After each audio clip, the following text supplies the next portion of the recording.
ଆମେ ଭଗବାନଙ୍କୁ କେମିତି ପ୍ରାର୍ଥନା କରିବା? ଭଗବାନଙ୍କ ସହିତ କନେକ୍ଟ କେମିତି ହେବା?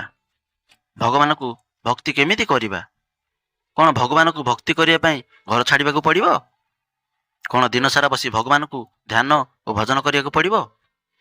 ଚୈତନ୍ୟ ମହାପ୍ରଭୁଙ୍କୁ କେହି ଜଣେ ପଚାରିଥିଲେ କି ଭକ୍ତ କାହାକୁ କୁହାଯାଏ? ଭକ୍ତ କିଏ ଅଟେ? ସେ କହିଲେ, ଭକ୍ତ ତିନି ପ୍ରକାର ଅଟନ୍ତି। ଯିଏ ଜୀବନରେ ଥରେ ହେଲେ ମଧ୍ୟ ଭଗବାନଙ୍କୁ ଡାକିଛି ସେ ବି ଭକ୍ତ ଅଟେ। ଯିଏ ସବୁଦିନ ଭଗବାନଙ୍କୁ ଡାକନ୍ତି ସେ ବି ଭକ୍ତ ଅଟେ। କିନ୍ତୁ ଯେ ଦିନସାରା ଭଗବାନଙ୍କ ଭାବରେ ବୁଡ଼ି ରହନ୍ତି ସେ ଭକ୍ତ ସବୁଠାରୁ ଶ୍ରେଷ୍ଠ ଅଟନ୍ତି।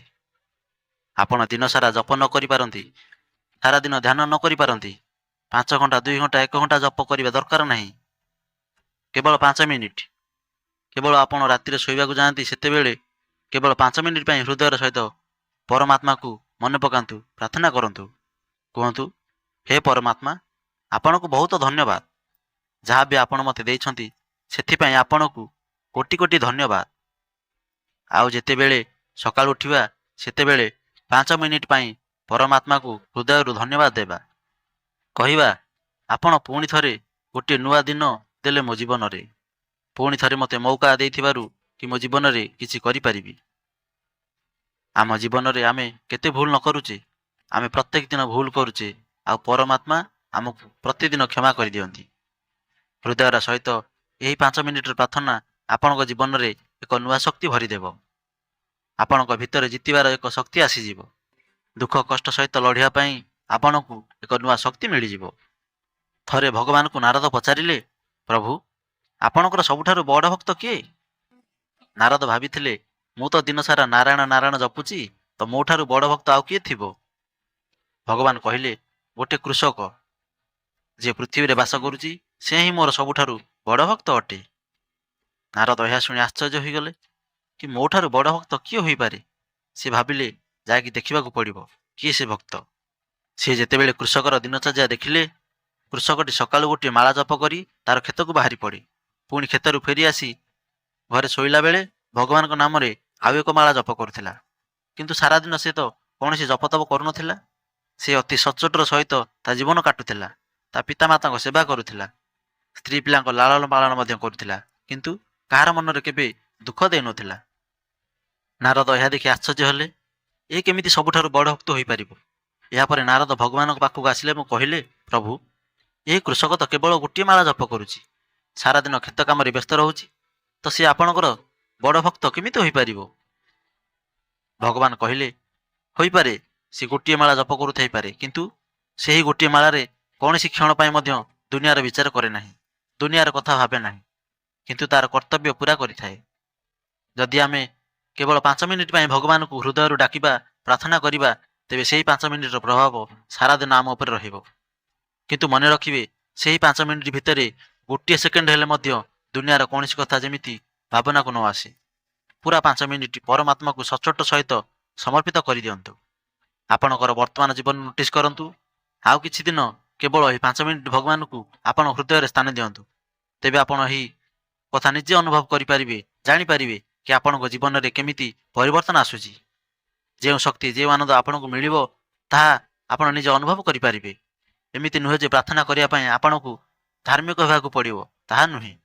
ପ୍ରାଣୀ ମାତ୍ରକେ, ମନୁଷ୍ୟ ମାତ୍ରକେ ଆମେ ପରମାତ୍ମାକୁ ଧନ୍ୟବାଦ ଦେବା ଯେ ଆମର ତ ଏତେ ଶକ୍ତି ବି ନାହିଁ ଯେ ଆମେ ନିଜେ ପ୍ରଶ୍ୱାସ ମଧ୍ୟ ନେଇପାରିବା। କିନ୍ତୁ ପରମାତ୍ମା ଆମ ପାଇଁ ଏତେ ସୁବିଧା କରିଦେଇଛି। ଆମର ଏତେ ଶକ୍ତି ନାହିଁ ଯେ ଆମେ ଖାଇବା ପାଇଁ ଫସଲ ତିଆରି କରିପାରିବା। ଆମେ କେବଳ ମଞ୍ଜି ବୁଣି ପାରିବା, କିନ୍ତୁ ସେଥିରେ ଫୁଲ ଫଳ ପ୍ରକୃତି ଏବଂ ପରମାତ୍ମାଙ୍କ ଶକ୍ତିରୁ ସୃଷ୍ଟି ହୋଇଥାଏ। ଆମ ଜୀବନରେ ମଧ୍ୟ ଏମିତି ଖୁସିର ଫୁଲ ଭରିଯିବ ଯଦି ସେଥିରେ ପ୍ରାର୍ଥନାର ମଞ୍ଜି ପଡ଼ିବ। ଗୋଟିଏ ଗାଁକୁ 3 ଜଣ ସାଧାସିଧା ସାଧୁ ଆସିଲେ। ସେହି 3 ଜଣ ପରମାତ୍ମାକୁ ପ୍ରାର୍ଥନା କରୁଥିଲେ। ତାଙ୍କ ଭାବନାର, ତାଙ୍କ ପ୍ରାର୍ଥନାର ଏମିତି ପ୍ରଭାବ ପଡ଼ିଲା ପୁରା ଗାଁ ଉପରେ କି ତାଙ୍କ ପାଖରେ ବହୁତ ଭିଡ଼ ହେବାକୁ ଲାଗିଲା। ଗାଁର ଯେଉଁ ପାଦ୍ରୀ ଥିଲା ସେ ଏହା ଶୁଣି ବଡ଼ ଆଶ୍ଚର୍ଯ୍ୟ ହେଲେ କି କିଏ ସାଧୁ ଆସିଛନ୍ତି। ସେ ତାଙ୍କ ପାଖକୁ ଗଲେ। ସେ ଭାବିଥିଲେ ଯେ କୌଣସି ବଡ଼ ବିଦ୍ୱାନ ଆସିଥିବେ ତାଙ୍କ ଗାଁକୁ, କିନ୍ତୁ ସେ ଯାଇ ଦେଖିଲେ ସେହି 3 ଜଣ ବହୁତ ଅତି ସାଧାସିଧା ଲାଗୁଥିଲେ।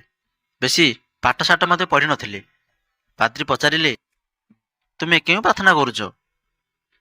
ସେହି 3 ଜଣ ସାଧୁ ଉତ୍ତର ଦେଲେ କି ଆମେ ବେଶୀ ପାଠ ପଢ଼ିନୁ, ସେଥିପାଇଁ ଆମକୁ କିଛି ଆସେ ନାହିଁ।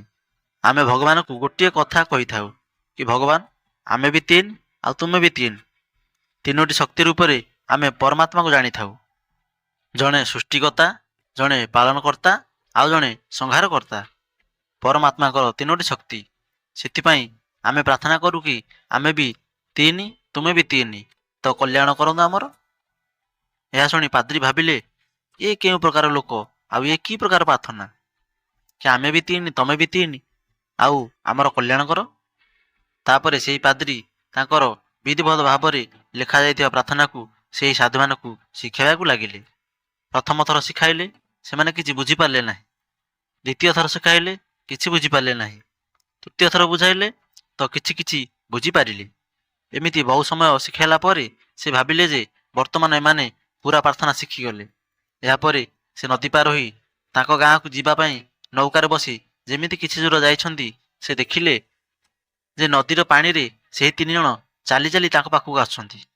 ସେହି ତିନି ଜଣ ପାଖକୁ ଆସି କହିଲେ, ଆପଣଙ୍କୁ ବହୁତ ବହୁତ ଧନ୍ୟବାଦ ଆପଣ ପ୍ରାର୍ଥନା ଶିଖାଇଥିବାରୁ, କିନ୍ତୁ ଆପଣଙ୍କ ପ୍ରାର୍ଥନା ତ ଆମେ ଭୁଲିଗଲୁ, ପୁଣି ଥରେ ଶିଖାନ୍ତୁ।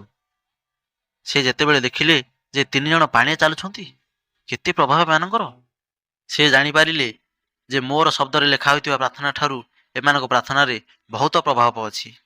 ପ୍ରାର୍ଥନା କେତେ ସମୟ କରୁଛେ ତାଠାରୁ ବେଶୀ ମହତ୍ତ୍ୱ ହେଉଛି କି ଆମେ କେମିତି ପ୍ରାର୍ଥନା କରୁଛେ। ପ୍ରାର୍ଥନାରେ ବହୁତ ଚତୁରତା ଦରକାର ନାହିଁ, ଯେଉଁଥିରେ କି ଆମକୁ ବହୁତ ଲେଖାପଢ଼ା କରିବାକୁ ପଡ଼ିବ। ଏଥିପାଇଁ ଦରକାର ସରଳ ହୃଦୟ। ଯଦି ସଚ୍ଚୋଟର ସହିତ ଏହି 5 ମିନିଟ୍ ଆମେ ପ୍ରାର୍ଥନାରେ ଯୋଡ଼ିଦେବା, ତାହେଲେ ବିଶ୍ୱାସ କରନ୍ତୁ ଆପଣ ଆପଣଙ୍କ ଜୀବନକୁ ବହୁତ ଗୁଣରେ ଉତ୍ତମ ଭାବେ ପାଇପାରିବେ। ଆପଣଙ୍କୁ ଆପଣଙ୍କ ଜୀବନରେ ଦିବ୍ୟ ଶକ୍ତିର ଅନୁଭବ ହେବ। ଆପଣଙ୍କୁ ଲାଗିବ ଯେ ହଁ, ମୋ ସାଥିରେ ଭଗବାନ ଅଛନ୍ତି। କେବଳ ଆପଣଙ୍କୁ ଆପଣଙ୍କ ପ୍ରାର୍ଥନା ଉପରେ ବିଶ୍ୱାସ ରଖିବାକୁ ପଡ଼ିବ।